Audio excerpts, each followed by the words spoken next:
ห้องน้ำแล้วก็ชิลบรรยากาศรอบๆนะครับ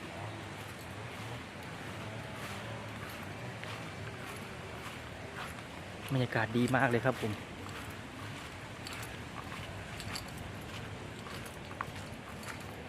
นี่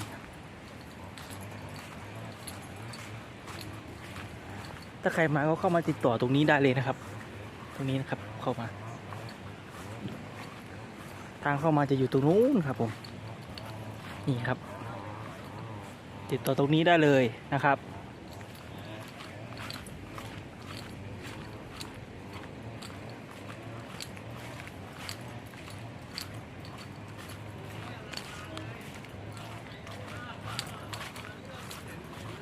ส่วนนี้ก็จะเป็นห้องน้ำนะครับผมโอ้โหสะอาดมากเลย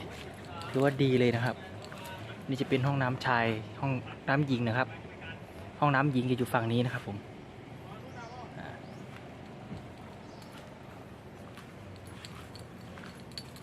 นี่จะเป็นห้องน้ำชายนะครับ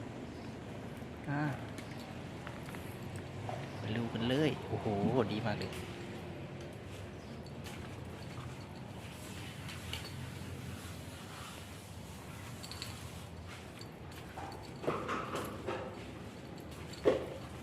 มีห้องโถส้วมแล้วก็ห้องอาบน้ำในตัวเลยนะครับ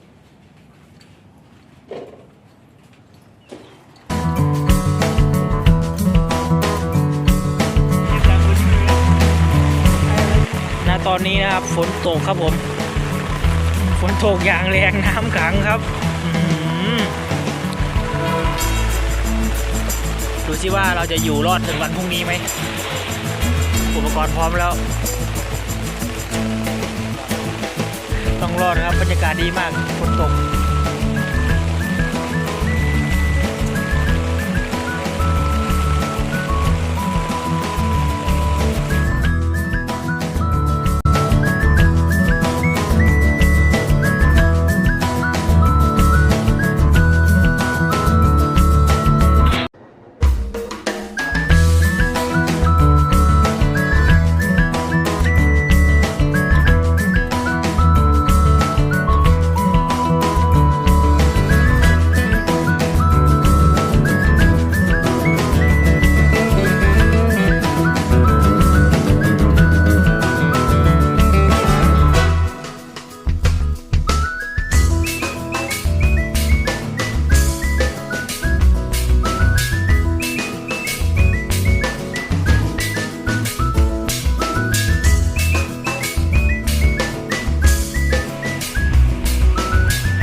这次